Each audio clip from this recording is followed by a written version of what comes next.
Demand side management, অর্থাৎ চাহিদাকে আমরা সীমিত রাখার চেষ্টা করব। সেটা করার জন্য আমাদেরকে যেটা করতে হবে, দোকানপাটের কথা আমরা আগেও করেছি এবং এখনও করা যেতে পারে।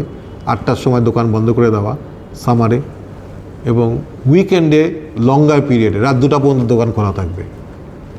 বৃহস্পতিবার রাত, শুক্রবার রাত 2টা পর্যন্ত খোলা থাকুক। হ্যাঁ, অন্যান্য উইকডেজে আমরা 8টার সময় বন্ধ করে দিলাম। এটা হচ্ছে একটা ডিমান্ড সাইড ম্যানেজমেন্টের একটা হতে পারে, একটা আমার প্রস্তাবনা। আর একটা হতে পারে যে অফিস সময় পরিবর্তন করা। আমরা আগে ঘড়ির কাঁটা পরিবর্তন করার চেষ্টা করেছি, সেটা কাজ করেনি।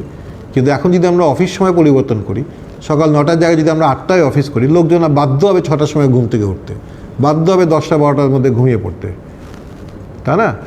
কারণ ঘড়ির কাঁটা উল্টিয়ে তো কাজ হবে না, কাজ হয় নাই, আমরা দেখেছি। এখন তো রাত 3টা পর্যন্ত ডিমান্ড দেখা যাচ্ছে, কারণ আমরা এখন সবাই দিনের থেকে রাত্রে কাজে শিফট করে যাচ্ছি।